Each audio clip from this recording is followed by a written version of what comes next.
Bayangkan senario ini. Bayangkan seorang lelaki berusia 42 tahun yang memutuskan untuk membesarkan seorang kanak-kanak perempuan sejak dia berumur 4 tahun. Tujuannya bukan untuk amal atau sekadar penjagaan. Tidak, rancangannya jauh lebih spesifik, jauh lebih mengganggu. Dia berniat untuk mendidiknya, membentuk fikirannya, dan mengawal seluruh hidupnya dengan satu tujuan, menjadikannya istri yang sempurna, patuh, dan setia sepenuhnya. Ini bukan plot rumit siri gelap baharu yang akan ditonton semua orang hujung minggu ini. Ini bukan thriller psikologi moden yang direka untuk mengejutkan dan mencetuskan perdebatan media sosial. Ini adalah sesuatu yang jauh lebih tua, namun anehnya relevan. Kisah ini datang terus dari minda salah seorang penulis drama Perancis yang terhebat. Tahunnya adalah 1662. Penulisnya ialah Molière yang tiada tandingannya. Pada zaman di mana masyarakat dikuasai oleh peraturan dan jangkaan yang ketat, dia berani membawa idea yang mengganggu ini ke pentas untuk seluruh Paris. Dia mencipta sebuah karya yang kurang berupa komedi tradisional dan lebih kepada kajian kes yang menakutkan tentang manipulasi dan kawalan. Ia adalah kisah yang membuat kita mempersoalkan sifat sebenar cinta, pendidikan dan kuasa, membuktikan bahawa beberapa drama manusia benar-benar abadi dan bergema merentasi zaman dengan keakraban yang mengganggu. Tajuk drama itu ialah Sekolah Wanita. Dan premis utamanya sangat berani sehingga malah hari ini, ia sepatutnya disertakan dengan amaran kandungan. Molière memperkenalkan kita kepada Arnolphe, seorang lelaki yang begitu takut dikhianati oleh seorang wanita, sehingga dia merancang apa yang dia percaya sebagai rancangan yang sempurna dan muktamad. Dengan membesarkan bakal istrinya Agnes, dalam kejahilan mutlak, dia percaya dia boleh menjamin kesetiaannya. Dia mengasingkannya dari dunia, hanya memberikan pelajaran yang dia anggap sesuai untuk bakal istrinya.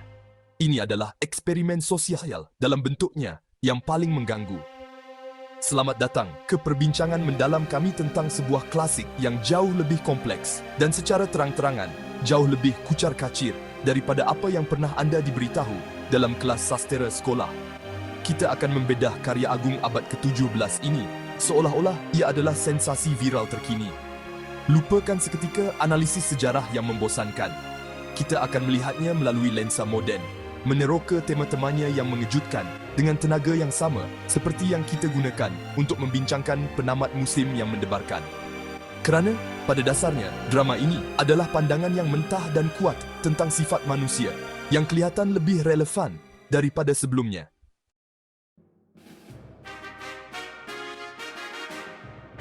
Jadi, apakah intipati sebenar L'école des Femmes jika kita ketepikan rambut palsu berbeda dan ungkapan-ungkapan lama yang formal itu?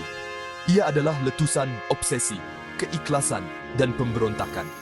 Ringkasnya, ia adalah kisah seorang lelaki yang terdesak cuba mengawal takdir seorang wanita dan bagaimana rancangan itu akhirnya memakan dirinya sendiri dengan cara yang menakjubkan.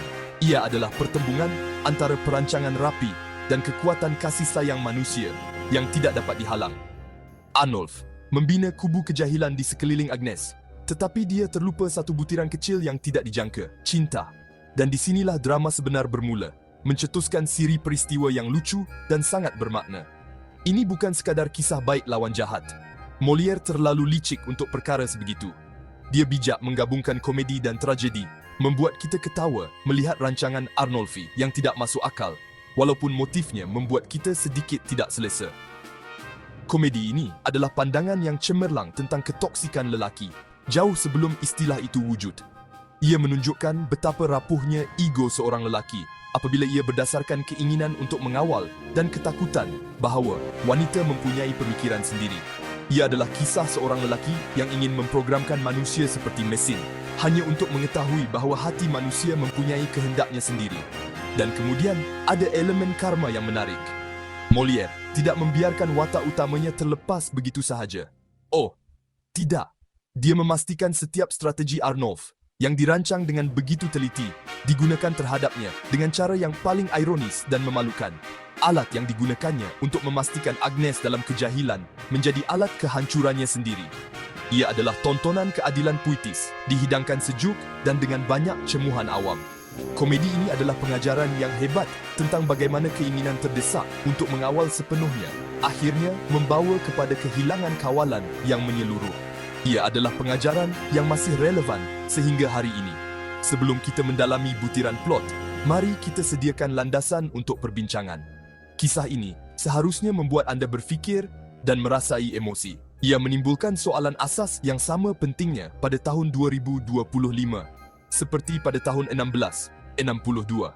Adakah watak seperti Arnolfi, walaupun dengan semua rancangan jahat dan percubaan manipulasi, akhirnya mendapat apa yang patut diterimanya? Adakah takdirnya adalah hukuman yang adil, atau adakah sesuatu yang tragis dalam situasinya? Disinilah kisah ini menjadi sangat menarik, dan disinilah pemikiran anda berperanan. Mari kita terokai plot yang kompleks ini bersama-sama. Inilah Arnulf, seorang bangsawan kaya dan dihormati, tetapi sentiasa dihantui ketakutan akan pengkhianatan. Baginya, pengkhianatan ada di mana-mana. Rancangan beliau mencipta isteri yang sempurna.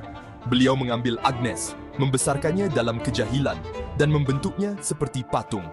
Beliau malah menukar namanya, yakin telah mencipta sistem yang tidak boleh dicabuli oleh ketidaksetiaan. Arnulf membesarkan Agnes dalam pengasingan sepenuhnya, jauh dari dunia, dikelilingi oleh pembantu-pembantu yang sederhana. Dia diajar apa yang perlu untuk mengurus rumah, berdoa, menjahit, dan yang paling penting, patuh. Kejahilannya adalah kesuciannya, begitulah fikirnya. Kuasa Arnulf adalah mutlak. Pada usia 17 tahun, dia percaya dia telah mencipta isteri yang sempurna. Tetapi, pentas sudah siap untuk kekacauan kehidupan sebenar. Walaupun dengan semua kepercayaannya, rancangan Arnulf dibina atas ketakutan, bukan kekuatan. Obsesinya untuk mengawal Agnes mendedahkan rasa tidak selamatnya sendiri. Chrysalde, suara kewarasan, telah memberi amaran kepadanya. Tindakan melampau akan membawa padah. Bak kata pepatah, siapa menanam angin, menuai badai. Tetapi Arnulf tidak mengendahkan amaran itu, yakin dengan keunggulannya. Dia percaya dia lebih cerdik daripada orang lain, seorang yang berlagak pandai. Namun, ketenangannya adalah ilusi yang rapuh, yang memerlukan kewaspadaan berterusan. Dia seperti seorang penjinak singa yang sentiasa takut suatu hari nanti singa-singanya akan memakannya. Dia tidak faham bahawa pintu boleh dikunci, tetapi bukan sifat manusia. Ia seperti cuba mengeringkan Kolosium dengan baldi. Pasti akan gagal. Molière telah menanam benih kehancurannya. Ketika Arnulf berbangga dengan apa yang disangkanya sebagai kemenangannya, alam semesta mempunyai kejutan untuknya. Horace, seorang pemuda yang menawan dan jujur, jatuh cinta pada Agnes, anak didik Arnulf. Pertemuan mereka yang berlaku secara kebetulan menghancurkan semua rancangannya. Cinta berputik secara spontan dan meruntuhkan tembok yang telah dibina Arnulf. Horace tidak memerlukan rancangan. Dia hanya perlu menjadi dirinya sendiri. Ostre tu Pontici. Dan keaslian inilah yang mengancam seluruh dunia Arnulf. Dan disinilah salah satu idea Molière yang paling bijak dan kelakar muncul. Kisah ini mengambil giliran ironi yang indah. Horace, yang jatuh cinta, menceritakan semua rahsianya kepada Arnulf, tanpa mengetahui bahawa Arnulf adalah penjaga dan tunang Agnes. Arnulf terpaksa mendengar tanpa daya bagaimana rancangannya sendiri hancur sedikit demi sedikit. Dia kekal tenang, tetapi di dalam hatinya, dia menjerit. Komedi itu menyakitkan dan kesakitan itu melucukan. Arnulf, yang menyangka dia mengawal segala-galanya, melihat rancangannya hancur satu demi satu. Setiap perangkap yang dipasangnya memakan dirinya sendiri, menjadikan manipulator licik yang disangkanya itu kelihatan seperti orang bodoh. Semakin dia cuba memisahkan Agnes dan Horace, semakin dia mendekatkan mereka, terperangkap dalam kesombongannya sendiri. Akhirnya, dia dikalahkan oleh perasaan dan tindakan spontan, menjadi tawanan kegagalannya sendiri. Genre. Perubahan sebenar dalam babak kedua adalah Agnes, yang daripada bidak yang tidak berdaya menjadi wanita yang mengambil alih kehidupan sendiri. Cintanya kepada Horace menyedarkan hati dan mindanya, mengajarnya kegembiraan dan kebebasan. Dia mempersoalkan dunia Arnulf, mencari suaranya, dan menjawab dengan kejujuran yang mengejutkan. Akhirnya, Agnes bukan lagi bidak dalam permainan. Dia memilih jalannya sendiri, bebas dan yakin diri. Arnolphe, yang terdesak dan putus asa, membuat percubaan terakhir untuk mengekalkan Agnes di bawah kawalannya. Dia meninggalkan ancaman dan menggunakan ugutan emosi, berpura-pura menjadi mangsa dan menyenaraikan semua pengorbanannya. Cintanya tidak tulus. Ia sangat mementingkan diri, berakar pada ketakutan kehilangan apa yang dianggapnya miliknya. Seketika, Agnes ragu-ragu, berbelah bahagi antara belas kasihan dan keinginan untuk bebas. Jai une histoire. Pertembungan terakhir akan berlaku.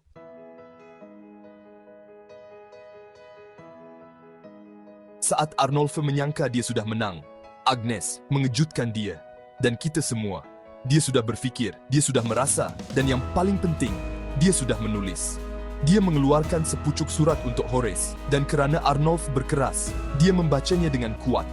Ia bukan sekadar koretan tidak masuk akal dari seorang gadis yang terasing dari semua orang. Ia adalah pengisytiharan yang jelas dan ikhlas dari seorang wanita yang tahu apa yang dia mahukan. Dalam suratnya, Agnes menjelaskan bahawa dia tidak boleh berkahwin dengan Arnolphe. Dia tidak boleh mencintainya, dan berbuat demikian adalah salah baginya. Dia bercerita tentang kebahagiaan yang dibawa Horace kepadanya, sejenis kegembiraan yang tidak pernah dia sangka mungkin. Setiap baris suratnya bertentangan dengan pelajaran yang Arnolphe cuba ajarkannya. Dia mengajarnya untuk patuh.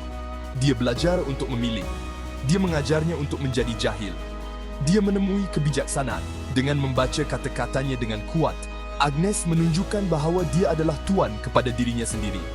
Arnolphe terpaksa mendengar bagaimana ciptaannya memusnahkan semua yang dia percayai. Pendidikan yang dia berikan kepadanya menjadi caranya untuk memberontak. Dia bukan sahaja mengalahkannya, tetapi melangkaui seluruh cara pemikirannya. Surat itu membuat Arnolphe benar-benar terkejut, berhadapan dengan seorang pemikir bebas yang tidak pernah dia niatkan untuk cipta. Kata-katanya bukan sekadar penolakan. Ia adalah kemusnahan sepenuhnya projek hidupnya. Dia tidak boleh lagi menolaknya sebagai gadis kecil yang bodoh. Dia telah membuat keputusan yang jelas dan bijak. Surat itu tergantung di udara, tanda bahawa semangat manusia enggan dikawal. Arnolphe tidak mempunyai apa-apa lagi, melainkan gema kata-katanya.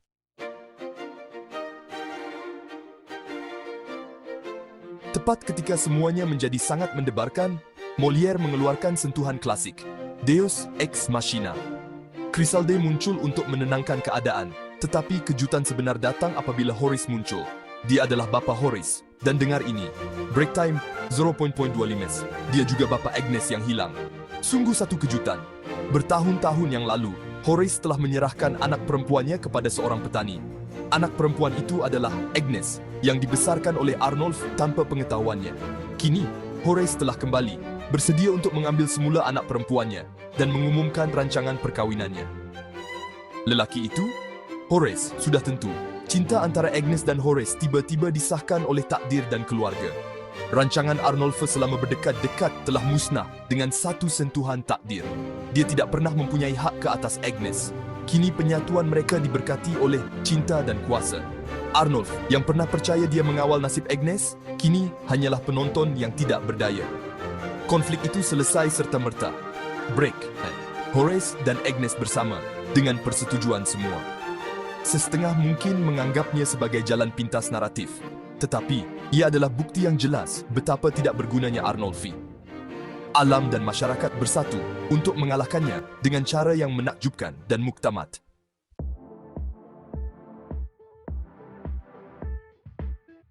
Kejatuhan Arnolphe bukan hanya drama di atas pentas. Ia mencetuskan kekecohan besar di Paris. Apabila mula ditayangkan pada tahun 1962, ia menimbulkan kekecohan budaya yang besar. Komedi ini, dengan idea-ideanya yang berani, memecah belahkan penonton dan mencetuskan perdebatan awam yang besar. Pemimpin gereja dan penulis lain sangat marah dan mengatakan Molière tidak bermoral dan cuba menimbulkan masalah. Mereka mengatakan komedi itu lucah, tidak sesuai dan berbahaya. Bayangkan, tweet abad ke-15. Molière merosakkan belia kita. Batalkan Molière. Pengkritik melihat pelajaran Arnolphe sebagai serangan terhadap agama dan perkawinan. Penentangan itu bersifat peribadi dan berniat jahat. Ada yang malah meminta agar komedi itu dibakar. Perdebatan itu, yang diberi nama kontroversi sekolah wanita, menjadi perang budaya yang sebenar. Apa yang paling mengejutkan orang? Molière menunjukkan seorang wanita muda yang dididik dan menang. Kemenangan Agnes ke atas Arnulf adalah masalah besar, menunjukkan bahawa kebahagiaan seorang wanita lebih penting daripada kuasa seorang lelaki. Dalam dunia perkahwinan yang diatur, ini sangat meletup. Molière bukan sekadar menulis komedi. Dia meletakkan cermin di hadapan masyarakat.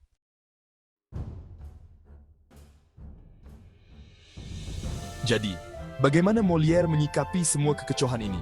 Dia tidak meminta maaf. Sebaliknya, dia menggandakan usahanya. Pada tahun 1663, dia menulis sebuah drama di mana watak-watak membincangkan skandal yang dia sendiri cipta. Di atas pentas, dia mengejek pengkritiknya, menunjukkan kebodohan mereka. Melalui watak-watak yang bijak, dia berhujah bahawa tugas teater adalah untuk menghiburkan penonton dan membetulkan keburukan melalui gelak tawa. Ini seperti mic drop dalam dunia teater. Molière menguasai naratifnya sendiri. Adakah penonton menyokong pengkritik? Sama sekali tidak. Ia adalah kejayaan besar, persembahan sentiasa habis dijual, dan kutipan pecah rekod. Skandal itu menjadikannya lebih popular. Kejayaan Molière menunjukkan bahawa dia tahu apa yang penonton mahukan. Teater yang bijak, bermakna, dan merangsang pemikiran. Perdebatan itu reda, tetapi legasi karyanya kekal. Molière menjadi raja komedi Perancis dan pengkritik sosial yang berani. Skandal tidak menghentikannya. Malah, ia menjadikannya legenda.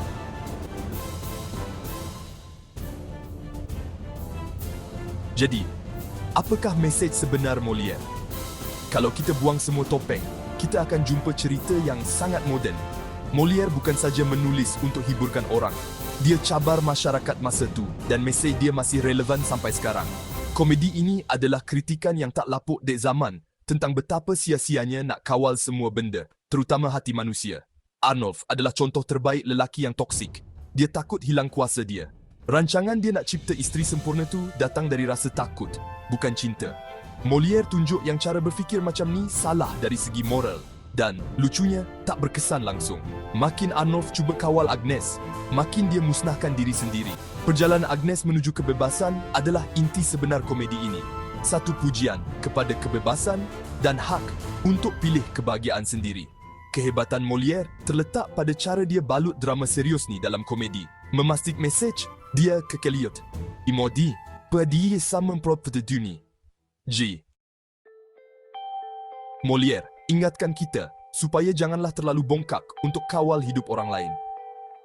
Karya agungnya ajar kita, jiwa manusia yang bebas dan ingin tahu, takkan pernah rela dipenjarakan. Pada tahun 1662, ini memang sesuatu yang luar biasa. Sama macam thread viral yang mempersoalkan patriarki hari ini. Molière ingatkan kita yang kekuatan sebenar datang dari kepercayaan, kebebasan, dan jadi diri sendiri. Mesejnya takkan lapuk dari zaman. Kalau suka video ni, jangan lupa subscribe, like, dan share ya.